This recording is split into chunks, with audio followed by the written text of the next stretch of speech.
Doesn't matter. We're not doing the real thing at the beginning anyway. Was that boop on your phone the sound of us going live? No, that boop was the sound of an email. Oh, that happened to occur at the exact same moment as we went live. And I know that it's true because the tweet goes out At the beginning anyway. Whoops, and that's me trying to stop our thing from playing in a loop. How's that for a nice start to the day, I was going to say, we're going strong today. Coming in hot. Listen, if we go this early, this is pre-shower for Besbris, so it's hoopball sweatshirt time. It's Montgomery Biscuits minor league baseball hat time. You can't see me unless you I was going to say, you're wearing a Montgomery Biscuits hat? Yeah. That's a great team name. I have no connection to them whatsoever, but the logo, and I don't want to take the hat off because then you'll see the mad scientist thing going on underneath it, is a tiny biscuit, and his tongue is made of butter. It's a pat of butter. That's adorable. Hey, did I see you in a professional-ish sort of environment wearing a sport coat and a shirt with like a Nintendo controller on it the other day? Oh yeah. When was I wearing that shirt?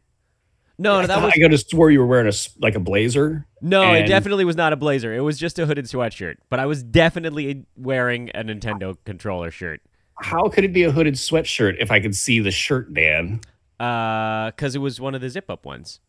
Oh. Yeah. Oh, I guess. Yeah, you really schooled me there. I was like, I gotcha.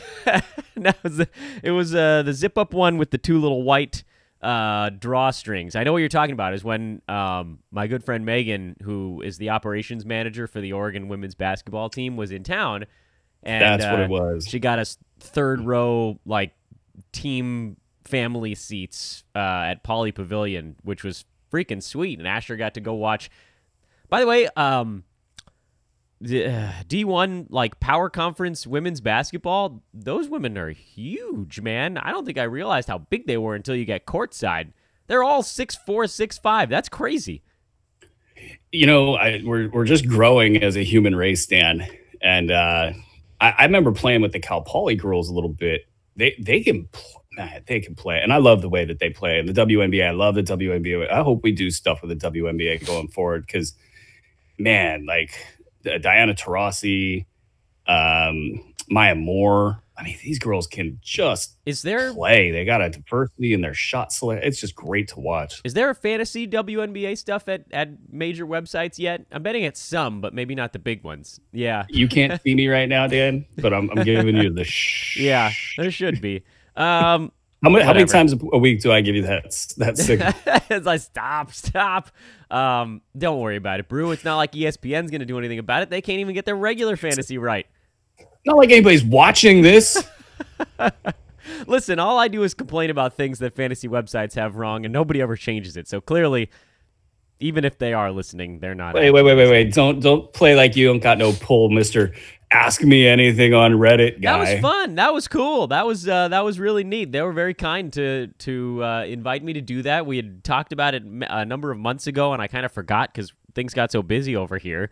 And then it popped back up again, and it was like 232 comments or something like that. I woke up this morning and I went back in to see if I missed anything, and that was pretty cool. I got Reddit karma now, Brew. I don't fully understand what it means, but I got 290 of them yesterday.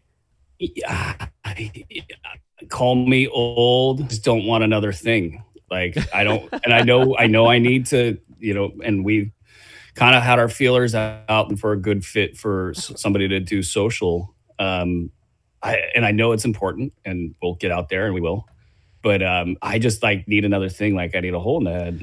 So I won't do Reddit. I won't do Instagram. I deleted my Facebook from my phone. Well, Facebook is. They're just selling your information to the Russians anyway, so don't worry too much about that bad boy. America. Thank you, Mark Zuckerberg. He always plays the dumb thing, but we know he's not dumb. I've seen the Aaron Sorkin film. Could there be Social Network 2 starring Jesse, whatever his name is? I think they are. There's supposed to be a second. It's going to be him on trial for 15 years in a row. The congressional hearings. Yeah, the congressional hearings of Mark Zuckerberg. How fast can he talk? Remember when he was going to run for president? That lasted a whole 2 seconds. Yeah. Thanks, Mark Zuckerberg. Hey, did you just fart into the microphone? I did, because I'm not officially recording yet, so no but one we're will ever live. know. We're live, right? So the entire world got to hear. That's right. Like, this is a great moment in hoopball history. Dan farting into the microphone. I mean, it was with my tongue. You know, it's not like I turned around and farted into the microphone. That would have been a very different. You know, you want to do that, Dan. I want to do that on every single podcast. You know, you want to do it. One day, Brew. One day, we're gonna do an evening show after dinner. The morning, we both grew up during the Ace Ventura era when that would have been hilarious. Yeah, still is. I don't know what you're talking about. Your number's still 911? Alrighty then. Let's do a podcast. What do you think? You ready to roll?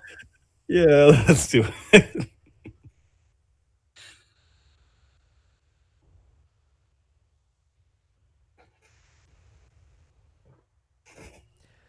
Brew, Wayne's World counted us down, and I'm just going to fire it up because how could I ignore that sweet reference? A bunch of kind of old guys doing a podcast on a Friday morning. It's Fantasy NBA Today. It's live on YouTube, which means it must be Friday, and it means you must be stuck with me, Dan Besbris, and El Arquitecto, taking a deep swig of his Hawaiian Isles Kona coffee on the other end of this bad boy. The great Aaron Bruski. The oh, that's nice product placement there. Vanna White Bruski. I don't know what the names of the girls are on The Price is Right, or I would have gone that. Hey, Joe, tell us about the prize. Well, today you're going to be bidding on a selection of items from Hawaiian Isles Kona Coffee Company. It's an 8-ounce bag of the macadamia nut roast. How close did I get? You know, it's the sunset blend, but you did good, Dan. Okay, thank you. I like what you did there. Yeah. And I like the coffee. I've been drinking it all week. I've been French pressing it. Ooh, that sounds dirty. I've been French pressing that. Oh, man. And I like The Price is Right. This is the start of the show where we talk about things we like. HawaiianIsles.com is the website, at HI Kona Coffee on Twitter. And you can search for Hawaiian Isles on Amazon if you want to get it. You can also see their logo. I got to switch that, by the way. I put their holiday logo on our Friday show, and it's no longer the holidays. So apologies, Glenn. We'll get that rotated back to the regular season Hawaiian Isles logo. Brew, do you ever watch The Price is Right? It actually starts in 14 minutes here on the left coast.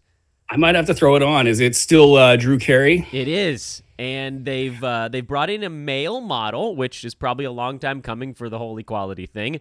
And the problem with the male model is, not that he's a dude. I got no problem with that. He makes all the prizes look tiny. Because the females for all these years have been these, like, microscopic little things holding up these, like, they stand next to a car and it looks gigantic. And then they put, like, this 6'2" dude next to the car and you're going, that Kia looks little. Can I fit in that thing? Otherwise, I have a friend that did he's like an actor down in LA, but he's doing the circuit. So he has appeared on The Price is Right. He's appeared on the Steve Harvey show as like a guy, like that they're like teaching him how to date. So he's totally acting. So I know this is not real. He's totally acting as this guy that doesn't know how to date, and he's like, you know, basically living out of his mom's house and has you know, just no game whatsoever. So he's doing the circuit. He was on the Price is Right, and don't think he won, but that's a fun little thing to do. I think if you're in college, you got to go do Price is Right at least once. Yeah, there was a stretch where, and it was pre-hoop ball days for me, because I worked in minor league baseball. My off season was sales work, so I worked from home. My boss was kind enough to let me stay down here while everybody else is up in Baco in the winter. And so I'd have Prices Right on behind me. And for like a whole off season, I just studied the prices on the thing because there's a lot of recycled items. It's like cough drops from Burt's Bees or whatever. It's the same product. They're sponsors of CBS. And by February, I pretty much knew what all the little things were worth.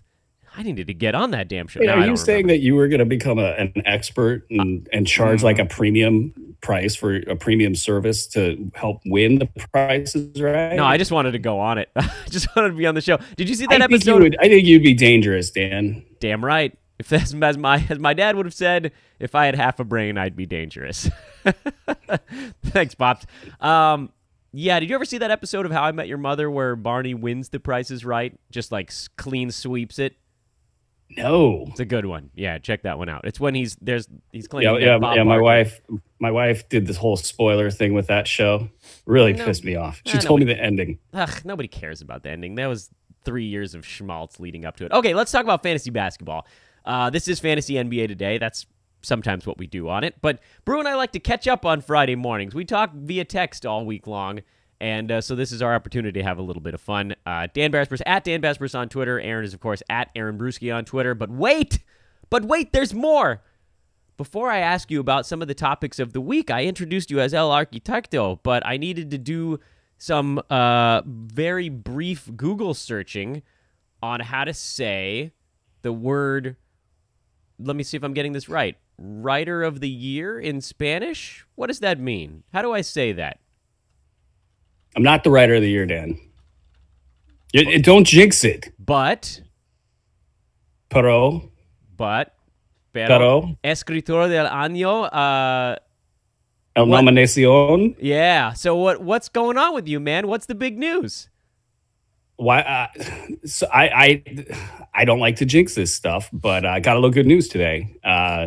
I'm apparently nominated for my second FSWA award. Yeah, so. That's what I'm talking about, baby. So how do we find? Why you gotta make me say it? I'm trying to be, superstitious about this. I want to get it. I want to win, man. Listen, it's huge. It's huge for the massive. site. It's big. And what's great about it is this one. It's just like if I can get it, and I'm not saying I will, it will be for hoop ball. That's right. And that means so much to me, and I think it'll mean a lot to the site. I think it's just really good. I'm glad that they, the people that make these choices saw the work and, they thought it was good enough to give me another go. So how does the rest of the process shake out now?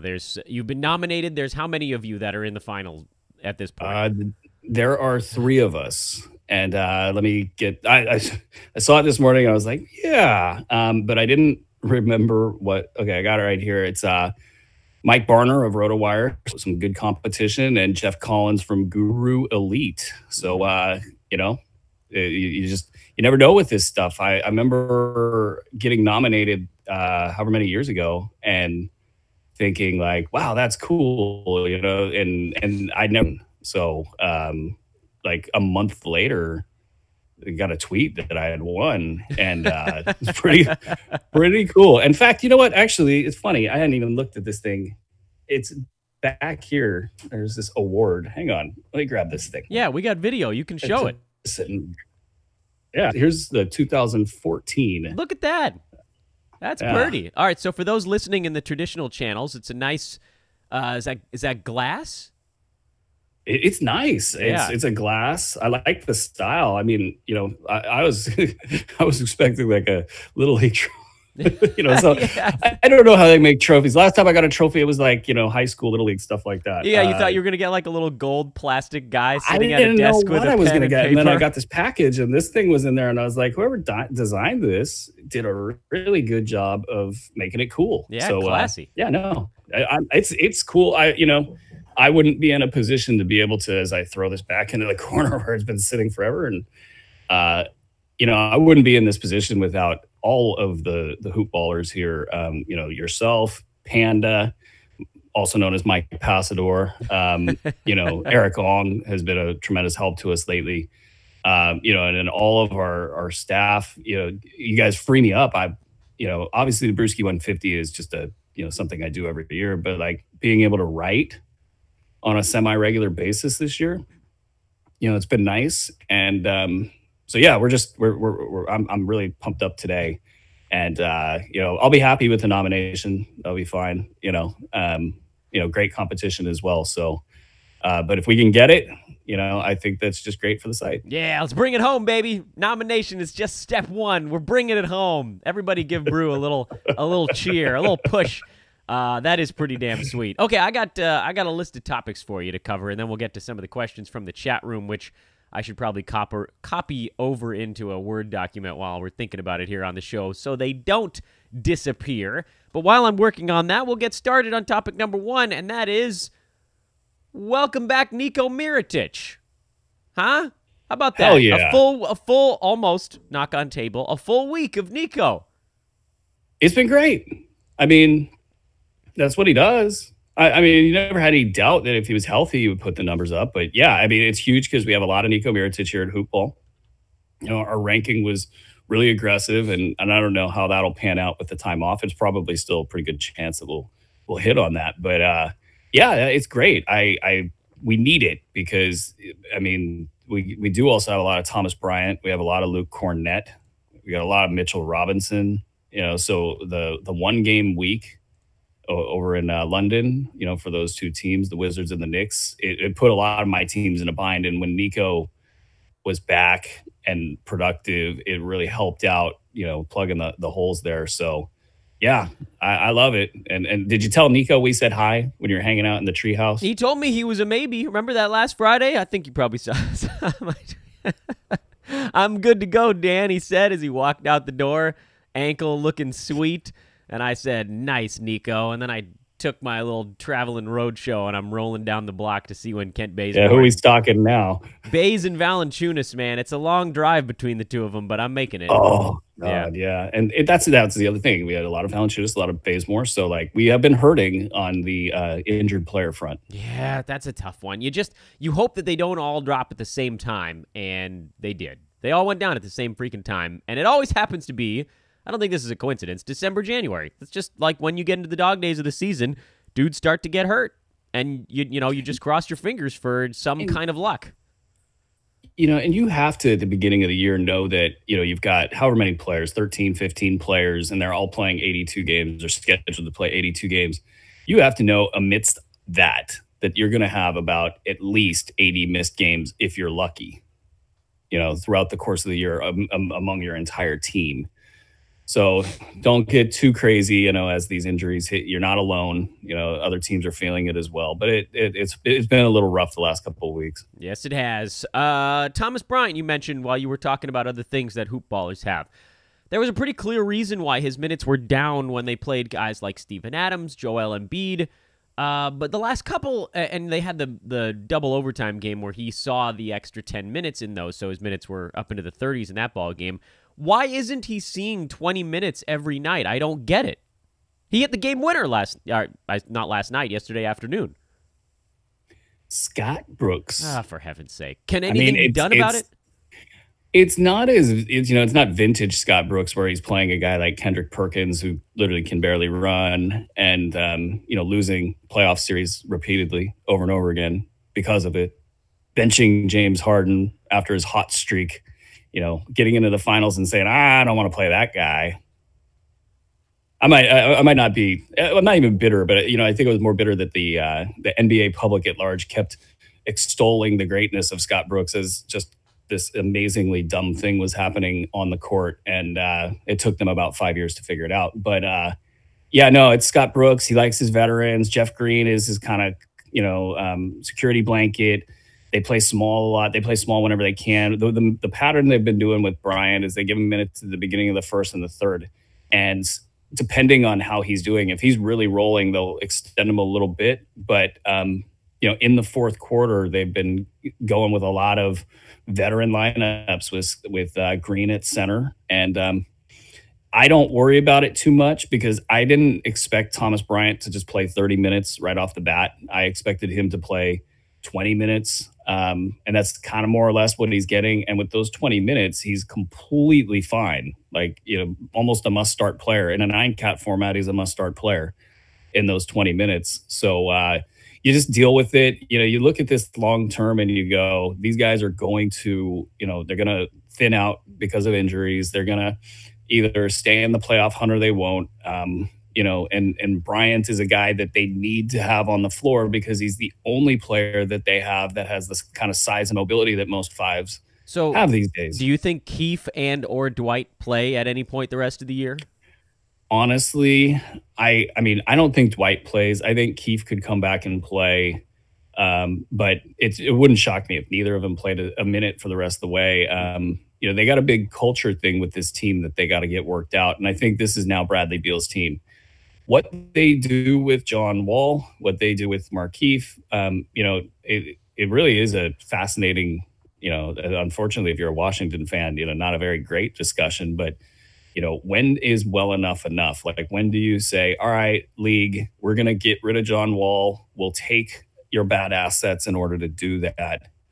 And in the meantime, it's a sort of a lost season. And I kind of wonder if Scott Brooks is, really feeling the heat, knowing that it's time to turn the page in Washington. So he doesn't want to have, because of course he played Kendrick Perkins in actual playoff games. He wants to have veterans that he knows are going to be in the right spot and they're going to, run the right plays. But the thing with Bryant is, even though he might not have all of that right now, he just runs a really clean game, pick and roll, it's like a poor man's Rashawn Holmes in a way. Like, it's pick and roll. He's, skilled around the hoop. He's got a little bit of a touch. Defensively, he's an adventure. He's not very athletic. But again, there's nobody like him on that team. And so in today's day and age where the other five looks exactly like Thomas Bryant, you got to play the guy. The Jeff Green thing is probably the big one that's going to end up sticking out like a sore thumb, because Jeff Green is, during all of the drama, was the guy that in the arguments during practice would stick up for Scott Brooks.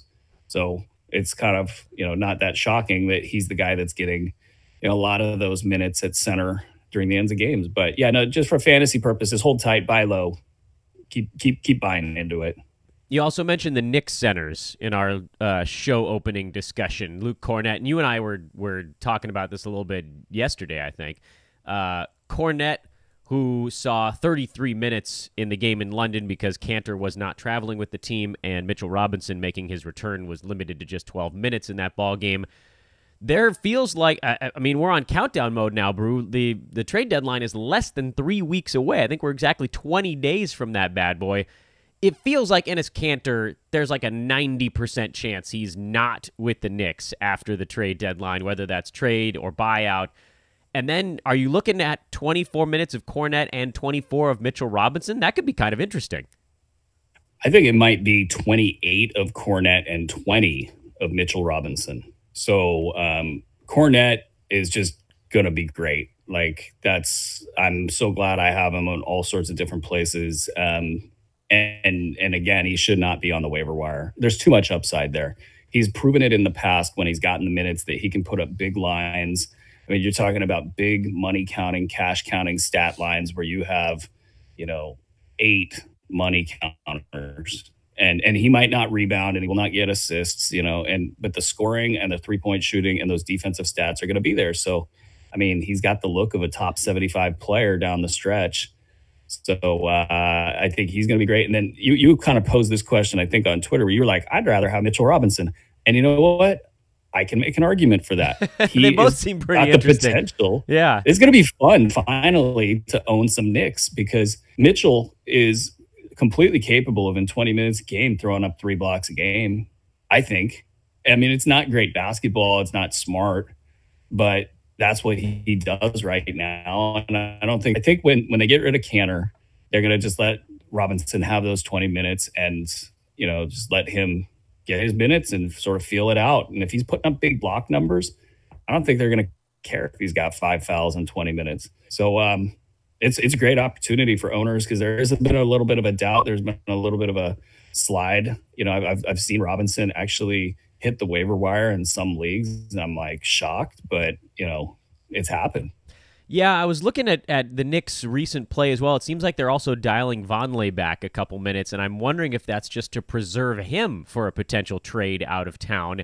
He's the only other guy besides Enes Kanter that can rebound on that team. That would leave a lot of boards available for those big guys that haven't been grabbing as many, and that's Robinson and Cornett right now. Do you think they can move Vonleh? He actually seems like the more intriguing piece for other teams. I don't know why they would do it. He's like a young, player on the upswing. It would be classic Knicks. Teams are swooping, the vultures are circling. I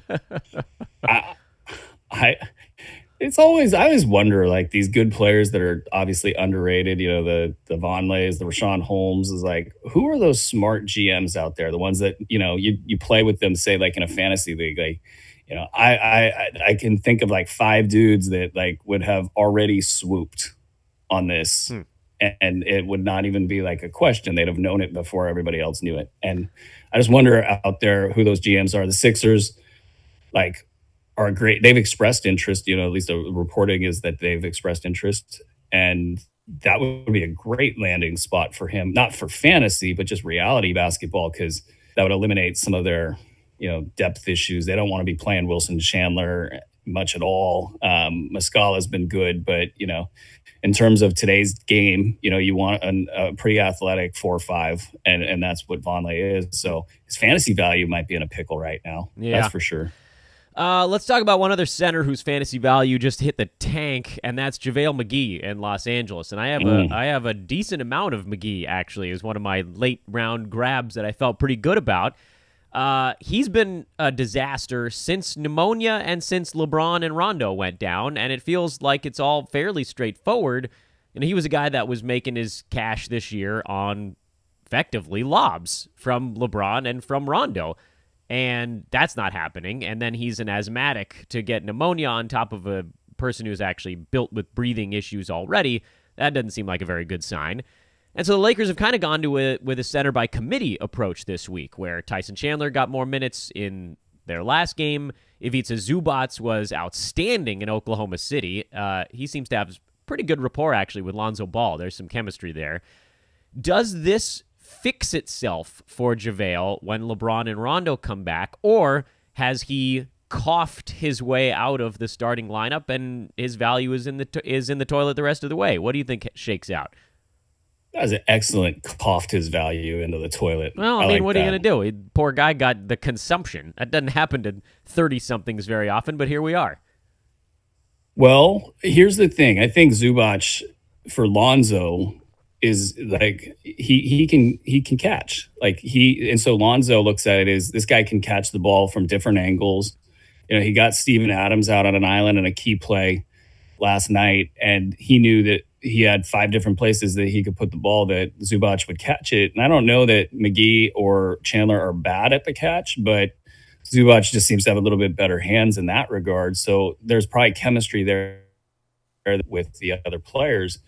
I would also say this about Zubac. I saw him do like 3 things that, probably get him benched on a lot of teams. And so that dynamic that's going on right now in LA, we talked a little bit on the Cos and Bruce show earlier this morning. There's just a lot of chaos, uncertainty about Luke Walton's role. When Tyson Chandler got brought in, it was pretty, it looked a lot like LeBron telegraphed that, like, I want that guy.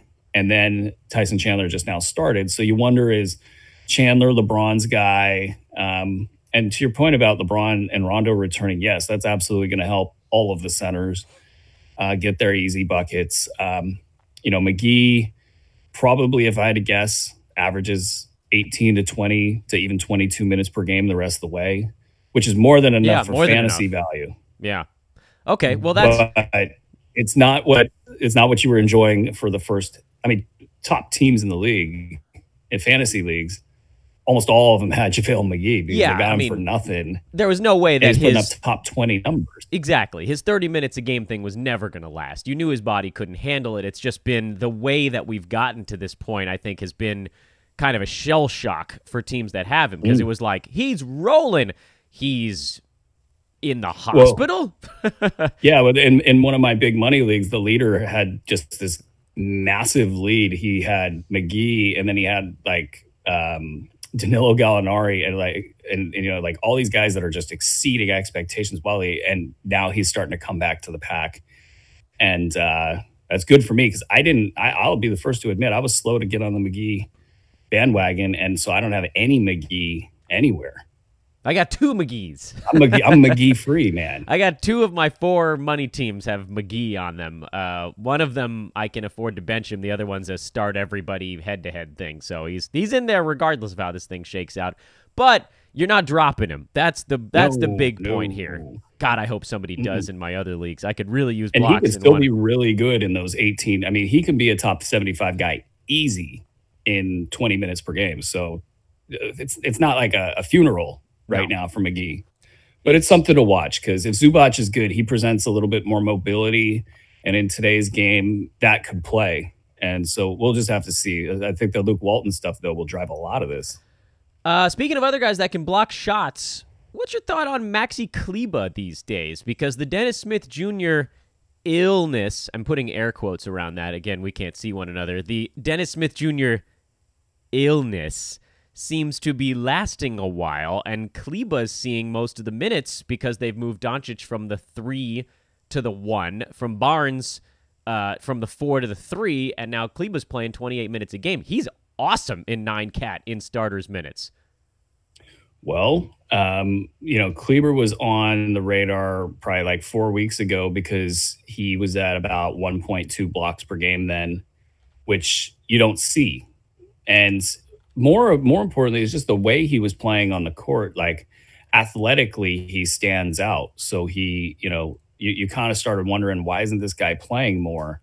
And because he doesn't hurt you anywhere and gets money counting stats, the value's there. He was at top 160 prior to this recent run. I'm good with calling him a must-own player. Obviously I play this a little bit more aggressively, and I do play in a little bit more deeper leagues. I want that upside.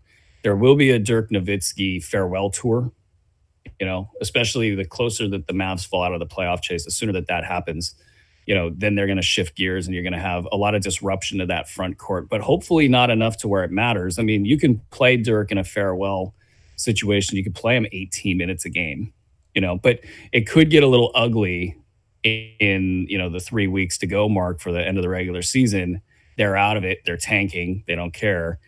And they go, all right, Dirk, now you're going to get 25 minutes per night. And now what happens with the rest of that rotation? Something would have to happen to DeAndre Jordan, who, by the way, has been Mr. Durability his entire career. And when I bring that up, what I mean to say is that's not always great for, projecting games played. Guys typically get hurt at points in time during their career. They rarely run the table. And, it's even like LeBron, for instance, is now finally, being mortal about that. So DeAndre Jordan goes down and he could be a legitimate, 26, 28 minute per game guy and then be top 100 value. So or even better, actually, probably top 75. So I'm good with it, especially in a 9-cat league. All right.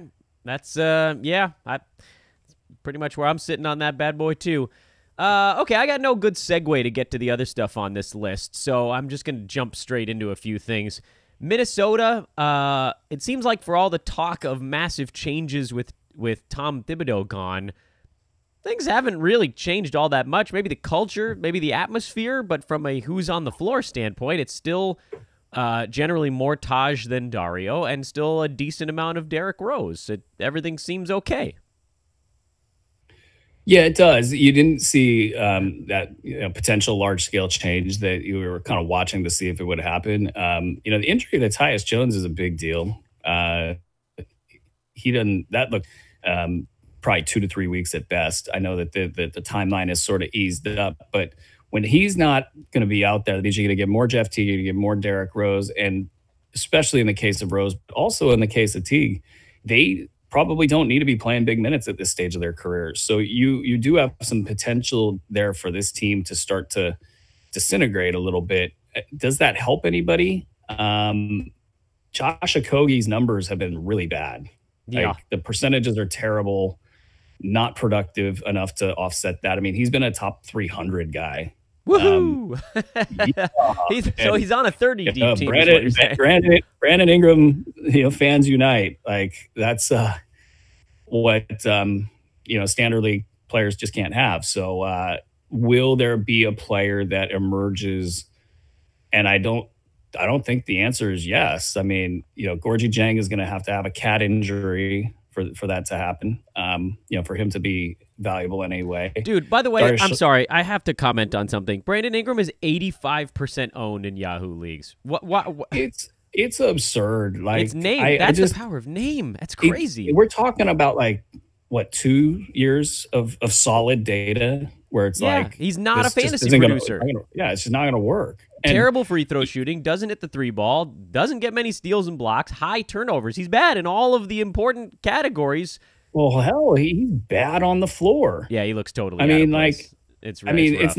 it's not his fault. It's that you don't let a player do that. You know, you don't put him on the ball and say, go ruin the offense. Yeah, I've seen some pretty good tweets flying by about how they need to sort of get him the ball on the move a bit more often, but I don't know that it's entirely. I think some of it is him too. I think he likes to like do his catch and then he swings the arm through and then he pivots to face the hoop and then he does his jab step. Everything that he does is with that hesitation before it. Although he did have 11 assists last night, so I'll cut him a little bit of slack. He was kind of running. He has flashes, and I think what they're trying to do is see if they can catch lightning in a bottle and get a Giannis-like player.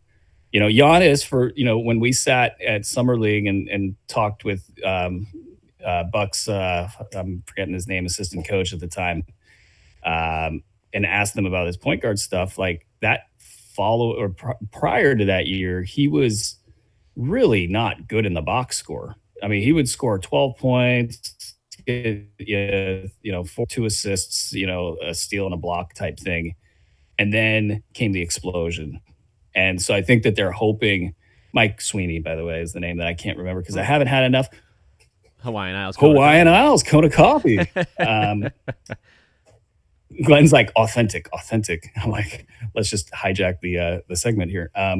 No, that's what I think they're doing there. They want Brandon Ingram to have a light switch go on, but it's really hard to watch. He just crushes that offense. And so, yeah, no, Minnesota, Dario Saric is the guy that we're waiting for. A lot of the steam, 2 legs I wrote in my daily dish got cut out from the second game after the coach change when he went for like 15 minutes and practically nothing in the box score. So, yeah. He's the guy that they got. And I actually wrote this in a blurb. Tyus Jones going out is going to mean that they now have a greater stress on Jeff Teague and Derrick Rose to handle the ball. That ball handling could come from Dario Saric. It worked for Philly. It's part of his game. But they're going to have to turn the page on Taj Gibson. And we haven't seen that happen yet. So it's Saric is stashable, but, we got to just see how it goes. Yeah, more interesting things going on out there. Last 2 topics here before we get into some questions on the Lightning side. Justin Holiday got the start, got into foul trouble. He had 2 fouls in the first 3 minutes of that game. He ended up playing only 17 minutes in the ball game. He didn't pick up any fouls the rest of the way, but his day was sort of cut short. Now, that being said, he ended up with 6 cash counters in that game, 5 defensive stats and a 3-pointer. Are we starting to see something from Justin Holiday, or was that just a flash-in-the-pan game? Where do you sit with him? I think that he will just do what he has always done, and it's just the question of when he gets there really boils down to what is Memphis doing in order to get him there. And it's been a little slow, but it's not shocking that it's been slow. I mean, you're a role player coming to a team that's got some pretty established guys in Marc Gasol and Mike Conley. So, the fact that he wasn't a fast assimilator, it's, you just never know how that stuff is going to work out. So, and also Memphis hasn't done a great job. I mean, you trade for a guy you at a position of weakness, you probably want to get him in there and productive, but that's not what they've been doing. They have all sorts of problems with that franchise top to bottom. And so I get it. Wait and see. Is that what I'm picking up on? Yeah, I think wait and see is a good one. Like, the Brooks injury sort of, I don't put as much stock in Dylan Brooks as everybody else does. So, but that secures him, in my opinion, 25 minutes per game the rest of the way at a minimum. Well, that would get it done, but now we got to see him get there. And so the only thing you and I haven't talked about, and I apologize for even bringing it back up because I know this one's going to kick you right in the groin, but I got to do it, is Houston, Clint Capella. We talked about this early in the week. It's not that bad, Dan, because I got James Harden. I have the Harden-Capella tandem in a couple places. Oh, my goodness. It's been great because, the downside with Capella is the free throws, but you get James Harden in there and you offset it. And so, yeah, I've been enjoying those situations. It's been nice. So what about the rest of them? Yeah, it's been a kick to the groin. Center depth is tough to come by in certain leagues, especially where you start 2 centers. So yeah, you're looking at, really stopgap solutions. Maxi Kleber's been a great stopgap solution. I've looked at his teammate Dwight Powell. You're just doing anything you can to get a healthy guy. Mike Muscala has been somebody that I've been looking at and targeting to try to deal with, because I got Capella in like 5 places. Do you think PJ Tucker ends up with center eligibility at the end of this stretch? Because he definitely started there in their last ball game. I never know what the providers are going to do. Yeah, that would be something. I had one provider that like randomly listed Thomas Bryant at center, and he has been listed as a forward all year. And I've got a major injury situation because the Capella news came after our waiver wire deadline. So I actually have Capella started in a league right now because I just don't have anybody else to put in there. But then the eligibility showed this, like after lineups were set, it showed him Bryant as a center eligibility. And I'm like, I email him like, what's going on? And they're like, oh yeah, that's just a mistake. So you just never know in the wild west of league service providers what's going to happen. Well, let's hope. I know some of them have rules. Yeah, hopefully. What about the wing guys? Since now they have to go, they really have no choice but to go incredibly small unless they trade for somebody soon, because Nene can't play more than about 15 minutes a night. So they ended up playing PJ Tucker at center for a good 25 minutes in that last ball game, which left open additional minutes on the wing. And we're seeing Gerald Green fire away, and we saw Eric Gordon fire away before he left with knee soreness. And who knows? I think he's probable for their game, but who knows with Eric Gordon. And Gary Clark played 24 minutes. Would you stream a guy like Gerald Green? I mean, it feels like there's a world where he could average about 3.5 3-pointers for a couple of weeks. He might kill your field goal percent in the process, but if somebody could go that huge in one category, is that enough to offset? Any thoughts on the other wings out here? They're all a little interesting. I don't know that anyone's a lot interesting. In 30 deep, I was happy to grab both Gary Clark and James Nunnally ahead of news that they were, going to be in these kind of not catbird seats, but that, Gary Clark is going to play probably close to the 24 minutes that he got in this last game. He's really struggled, and it's hard for role players to watch James Harden do what he's doing, and then when the ball flies their way, all of a sudden they actually are ready for it. But Clark, Green, and Nunnally, I would put into these deep league guys you might look to in a pinch. And keep in mind that the All-Star break is more or less right around the corner. So there isn't as much of a ramp as you might think there is for a typical 4 to 6 week injury. The All-Star break is wedged right into the end of that. So it's already known right now that Capella, they're not going to rush him back before the All-Star break.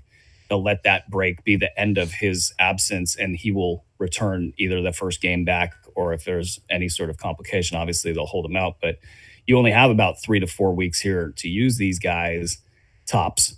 And I don't know. Nunnally is the one that I think is probably most interesting to me, because we know what Gerald Green is. We know what Gary Clark is. Nunnally took a 10-day deal knowing that, and with the team knowing that he was giving up some pretty good overseas offers. So I think the only way he comes across is if they promised him some 20 minutes during this time. They signed him to a 10-day probably just to see if he can actually play. And he's not bad. So I think that's probably, if I'm going to take a stab in the dark at one of these guys, it's going to be Nunnally in a deep 14 to 16 team league. Hey, what are we pushing here at Hoop Ball right now? We got anything going on before I get over to the questions? What do we got? We got DFS stuff. I know there's that. We got DFS stuff. We got premium membership. There's a promo code Neil. That's the one we know. That's my favorite promo code. That's the one we know still works. I know. I turned Haymaker off at some point, and everybody's still using Haymaker, and it's a fun one. But Neil is better. All right. And shout out to Neil and Adrian Benjamins. My God. Mm-hmm. Box score breakdown, baby. Doing it every night. Studs. That shows. I know because of the bandwidth, Bill. I know that your show is on fire, their show, and even actually the newer shows, but like our King's show is just going through the roof right now. So it's fun, and shout out to them. And promo wise, promo code Neil will get you $3 off. Premiums $14.99 right now, and it's a great thing because you get a lot. You got 42 or 40 some odd games left in the season, so there's a lot of ramp left for if you are winning to protect your lead. If you aren't winning, if you need to improve your team, you can really, get a good ramp here so you can have a shot at winning a title. Let's take some questions. Let's hop on over and see what we got going on in the chat room. Ben says, what up, Hoop Ball? Jim says, afternoon, gentlemen. Yeah, I suppose it's afternoon some places.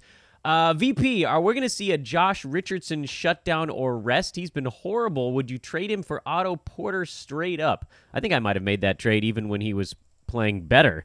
Brew, what do you think about Jay Rich? Is he just caught up in the Miami shuffle right now? Yeah, but that knee is a little bit of a concern. I've thought the same thing that VP thought, and I probably would do that deal for Otto Porter, just knowing that Miami is in a little bit of a rut of sorts. And it was funny because they were looking at bringing Jimmy Butler, and Josh Richardson was a guy they would have had to get rid of. Josh Richardson's got a great contract. I think the Heat probably don't want to get off that action, but yeah, Porter looks pretty good.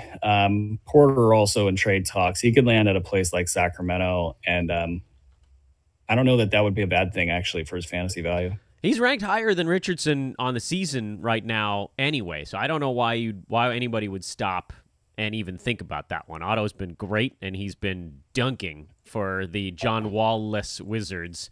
Thank goodness for that, huh? Yeah, I'll play devil's advocate and say, like, I've been concerned about Porter's injury, his hip, all for like the last 2 years. But yeah, I mean, with no John Wall, he's been a guy who's been great without high usage, and now he can start to get some usage. So it's Porter. Yeah, he's top 35 over the last couple of weeks. Last month, I think Richardson's like top 55. That's yeah, I think I'd lean Porter as well. Kyle, it's been a journey for Porter this year. Yes, it has. It certainly has, but everything gets easier when John Wall gets cleared out of the picture. Ben says, can Kyle Korver keep it up even once the injured point guards come back? He has been knocking down a lot of threes lately, Brew. That's why I love hoop ballers. They're so smart. Like, Kyle Korver has been a legitimate fantasy asset for about a week and change now, and that's very astute, whoever that inquiry came from. So this is going to boil down to, I think, the health of the point guards, though. When the point guards come back, there's going to be a struggle for the team to assimilate them. And then the minutes for Kyle Korver are going to go down. I do like Kyle Korver. I didn't like him as like a trade target for the Jazz, but I do like him the way that this team is currently constituted. And I think the big question for that Jazz team is what's up with Ricky Rubio? Like, yeah, should they even bring him back? Should they? Like, they're better. They're better without him right now. I think that team they've painted themselves into a corner by bringing the band back together, and they've got to figure out a way to get athletic. And a Ricky Rubio trade for a maybe lesser offensive player, and I know that's going to be like, you know what? You know what Jazz, I like? Like, they need offense. Can we get Ricky Rubio to the Orlando Magic like yesterday? Right, exactly. And then you can, sort of play around with what do you want to do at point guard, for what I do whenever you have a high usage guy off, that's not point guard, shooting guard, and in Donovan Mitchell, you have a high usage guy, you put a great defender next to him. So you don't have that tension between the ball handler and, in this case, the real ball handler is Donovan Mitchell. So, yeah, you're onto something. I think Ricky Rubio with the Magic would be great. That'd be fun for our poor lad, Jonathan Isaac, who never gets to touch the basketball. He must wonder what it's like. What does the ball feel like once it's like warmed up? That's why he's out there doing like, what's that show? Not Let's Make a Deal. It's the Howie Mandel. Deal or no deal. Yeah. Deal or no deal. He did an episode of that the other day. Apparently, I can't wait to watch it. Jonathan Isaac did? He's like, I'm not needed on the basketball court, so I might as well go play Deal or No Deal. Go open some briefcases. Did I tell you that I watched the other day when a guy gave up? He had like yes, you did $3. I did. Yeah, that was the craziest show I've ever seen. $3 or like a mil. Brutal. $3 or a mil, or you could get half. And the guy lost it all. Oh my god! Moron. Idiot. Moron. You idiot. Moron! Points League. Who are your favorite two from the following four? Points League. Cornette Robinson. So we've already talked about those two centers. Bobby Punchy Portis and Karis LeVert are the four names. Which two guys would you like for a Points League? Oh, my upside-seeking soul goes right to Karis LeVert. And, I agree. But, I mean, you know, it's a classic risk reward play. We haven't heard a lot. I think that tells me post All-Star break. So you got to determine what's the point. What's the points? You know, how do they add up? Are you going total points throughout the year? Probably a playoff format. I probably lean towards stashing LeVert.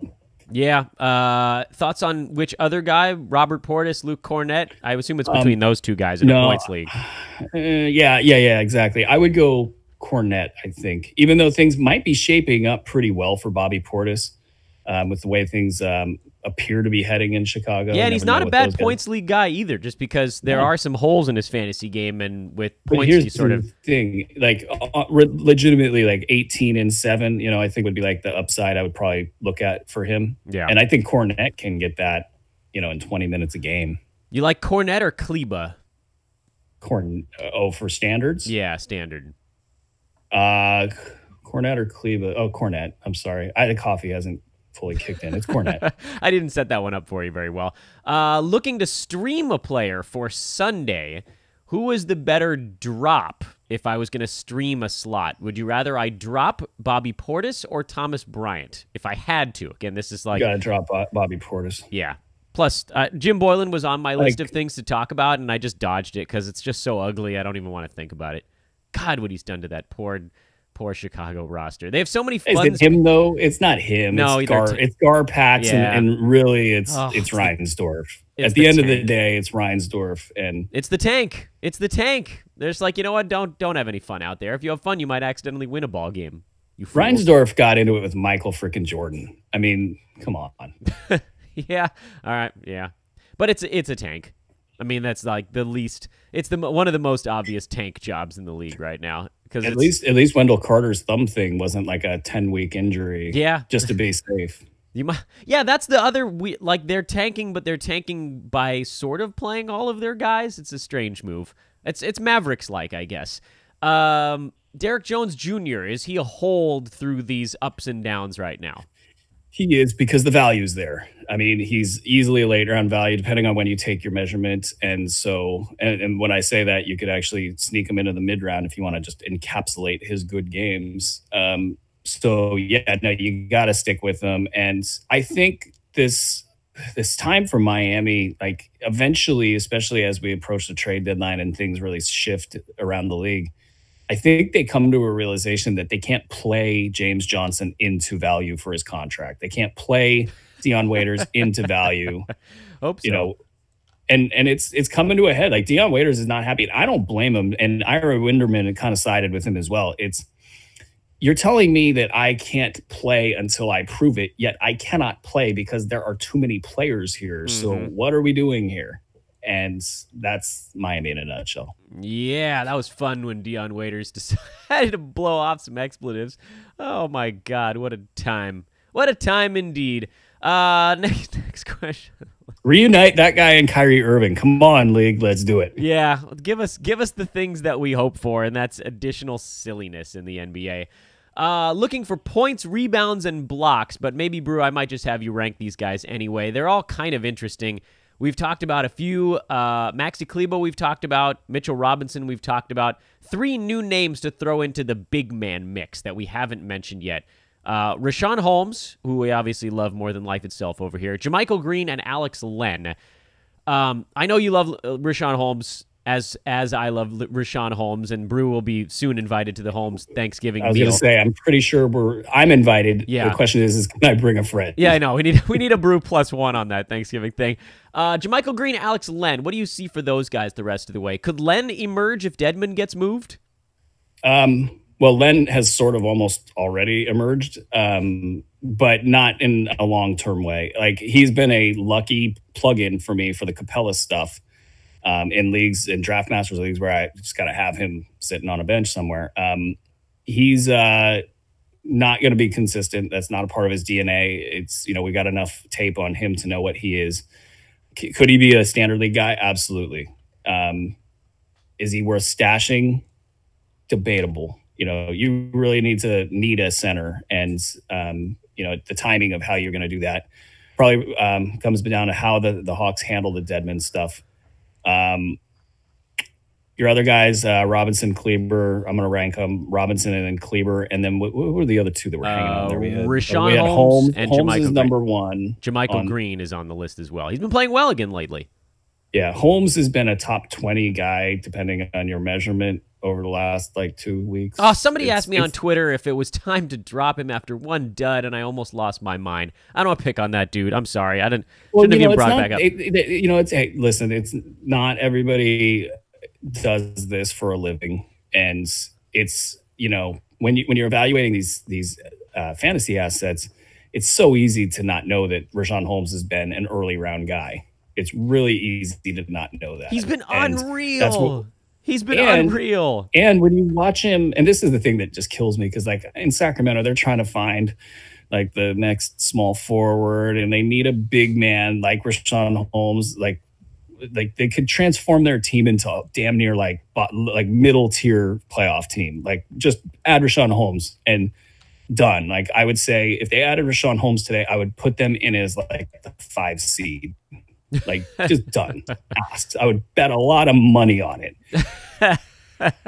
Well, they are so far away from knowing that, and he stands out on film.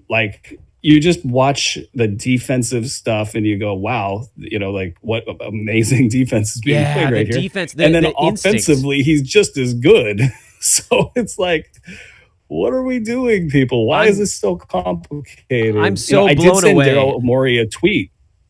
Last year, I tweeted at Daryl Morey. I was like, hey, this guy might help you against the Warriors. Look into it. Does Daryl Morey listen to me? I know he followed me on Twitter at one point, but does he really listen to me? I think the answer is no. And it just completely boggles the mind. Yes, Rashawn Holmes is by far the best player on that list. And he's better than Clint Capella in reality basketball. Wrap your minds around that. Oh, damn. My God. I love watching Rashawn Holmes on defense. There are very few guys that I've watched lately that have the instincts to know exactly how far they can sag away from a point guard on a pick and roll and still get back to their guy. But we don't need to make this the Rashawn Holmes love fest. We do that plenty. I got one big question for you here, Brew, from the chat room. It's a good one. It's from Tyler Braun. What up, Tyler Braun? And then we're going to go into lightning round for the rest of them. Question about guys you're looking at post All-Star break. Are there a couple of names floating around, simmering on Brew's brain? I mean, a lot of them we've talked about already in this show. The Knicks centers. That's obviously the first ones on the list. Yeah, I mean, those are really good ones because, again, I don't think the hype has really caught up to those guys. What about Atlanta? It seems like they're trying to move a lot of guys. Does that open the pathway for people with good fantasy stat sets to jump in, or is it going to be a ton of Taurean Prince? It is. It's going to be that. It's going to be, say they did move Bazemore. Kevin Huerter. I think it's Huerter. Yeah. Yeah, Kevin Huerter. And we do this bit every week, guys. That's not like we don't know who Kevin Huerter is. It's him and then Besbris. I mean, Besbris in that same ballpark as Ingram and Okogie with the percentages, but at least he is really active everywhere else. And that could be, depending on your build, and, if you can handle the percentages thing, I think Besbris could just be outstanding the rest of the way. But, that is contingent upon deals being made. We remember when everybody thought that, was it Al Jefferson was going to get traded? Al Jefferson like Paul Millsap for the Jazz. It was all year long. That was it's hard to trade guys. That's what it comes down to. It's hard. And Derek Favors sat on rosters all year long waiting for that trade deadline, and it never hit. So let me see if I can just pull a name. If you want to get your lightning round stuff queued up, I'll see if I can pull a name out for the great Tyler Braun. Here's what I'll do while Brew's hunting on that and while we get set for 5 minutes of lightning round here. I'm going to remind everybody that we have live trade deadline coverage. So maybe your best move is just to watch us, and when something breaks and we yammer about it for 30 seconds, you go make the move then. Because most of these stashes, like 95% of these stashes, don't work out, and you can't really afford to use 3 roster spots to stuff guys in there. The Knicks one, to me, feels like the ones that are the most likely from a percentages standpoint. That's my thought on that. Yeah, the Knicks one. I got one that's not going to be the guy. Okay. But I do want to just throw it out there because I think it's got some value to it. And I am worried about his knee. You know, he got work done on it in the preseason. But CJ McCollum, who's been terrible this season, I think this is the year that Portland realizes that duo can't do it. And I think this is the year that he gets traded. And I think the team that trades for him will look at him as a premier asset and then feature him, and top 75-ish, top 80 value could jump right back up into the top 40 range. And hell, if he was as good as his breakout, the 49% shooting year, that could be top 20. So, you're looking for, like, people probably want to punt CJ McCollum right now, and you can maybe get it for a big name late round guy, top 100 guy that's got a big name. Interesting. So that's an angle there. All right, lightning keep round talking, time. and I'll get you somebody before we get done with this show. That's all right. We got 6 minutes to closing time here, so we can jump into the lightning stuff. Mikal Bridges. Oh, there's my guy. Come on. I mean, it's not a surprise to anybody here, but come on. Yeah, he should be on teams anyway. But yes, Phoenix is at risk of shutting down the entire farm out that way. So, except for him, he'll be the guy. If they play with one player in every game, it will just be him. Big Bridges. Reggie Bullock or Bryn Forbes if you just needed 3-pointers. Reggie Bullock's been on a heater and also has been pretty good. All right, this year I'll go with Reggie Bullock. We already talked about Cornette and Robinson significantly, but a question on Colin Sexton. Is there a universe where he can fix himself this year to be a 9-cat guy, or is he stuck in that points league spot for now? I don't even know if he's stuck in the points league spot. Yeah, I don't think it's going to happen for him this year. He needs an off season to get things together. We talked about Dwight Howard, the potential to come back. Bruce said you feel like probably not, or 50-50? I think it's about a 10% chance tops. Interesting that he does play. Oh, no, that he does not. Oh, okay. So you think he is coming back at some point, Dwight? No, I think he is not. I think 10% chance he comes back. Okay, that's right. That's what I thought we said. Looking to try to trade for Chris Dunn. No, excuse me, to trade away Chris Dunn.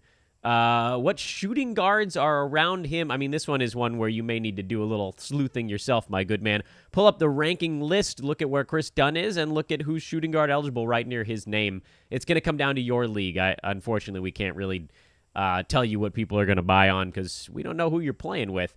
A quick trade offer. Victor Oladipo and Dennis Smith Jr. is on one side. Drew Holiday is alone on the other side. Ouch. How the Oladipos have fallen at this point. Also, Dennis Smith Jr. in 9-cat, that's not really. So it's Drew versus Victor, basically, at this point, Brew. Which side do you like? Yeah, it's going to be Drew Holiday, and I don't think it's close. I do share the same concerns on Oladipo's health. I think that's a lot of what's going on here. It's unfortunate. I would love to have seen a healthy Oladipo try to do what he was doing last year and then some, but it just does not appear to be the case. Also, another player for Tyler Braun, Derek White. Yeah, he's been really good anyway. Is Dennis Smith Jr., is he a 16-teamer? Does he make the cut in leagues that big? Meh. He has a bad stat set, and I mean, where's he going to land? There's somebody going to trade for him and be like, "Here's the keys to the car, sir." 2-minute warning: Millsap or Lou Williams? Who do you like? Sweet Lou. Does Whiteside get shut down this year? 37% chance. Is this Headwear Friday? Roberto, we're both unshowered, man. It's the morning. Are you wearing headwear too? Yeah, it's the Biscuits hat, remember? Oh, yeah. How soon I forget things. Should I keep holding on to Rob Covington and Jonas Valanciunas in my injured reserve spots? Yes. You've held this long. You got to keep holding. Jonathan Isaac, we talked about him on like every show we ever do. So Magic, get a point guard. Yeah. Get a point guard. Tell Pete D'Alessandro to work his magic. Let's see. This question's too hard for lightning round. So, Roberto, toss that last question about working your way from the mid-tiers to the top tiers into the hoop ball form. Who, if you had to sell Capella or Rob Covington, what range of player would you be targeting? Top 50? Yeah, that was the first thing that hit my brain. Jaren Jackson Jr., rest of season ranking. What do you think? 9-cat. 9-cat? Top 38. All right, there you go. Would you like to reaffirm your vote of confidence for Taurean Prince now that he's back from injury? Indeed. That's our good friend Beans. And would you trade Rob Covington for Gary Harris? Does he fit into that bucket you were describing? I probably would go for Gary Harris, but I mean, obviously it's uncomfortable for both sides. Connor says, Dan, as a Lakers fan, are you excited for Bonga or Wagner dynasty-wise? It'll be a while. You got to be looking like 4 years down the line, and then maybe. Is it pronounced Wagner? It is. I heard Kaz say it like that. Yeah, Mo Wagner. His stat set has holes in it. Yes, it does, and there's a long way off. And that's it, folks. Putting a pin in it so we don't go over the mark. Aaron Bruski, Dan Besbris. This is Fantasy NBA Today live on Friday. Back, of course, on Monday. It's MLK Day, Brew. That means an early start time. That means, early lineup show. One of my favorite days of the year. Get best. Out there and study and read and make it a great holiday. Yep. Enjoy it, everybody. Have a wonderful weekend. Follow us on Twitter. You know the drill. We'll talk to you Monday.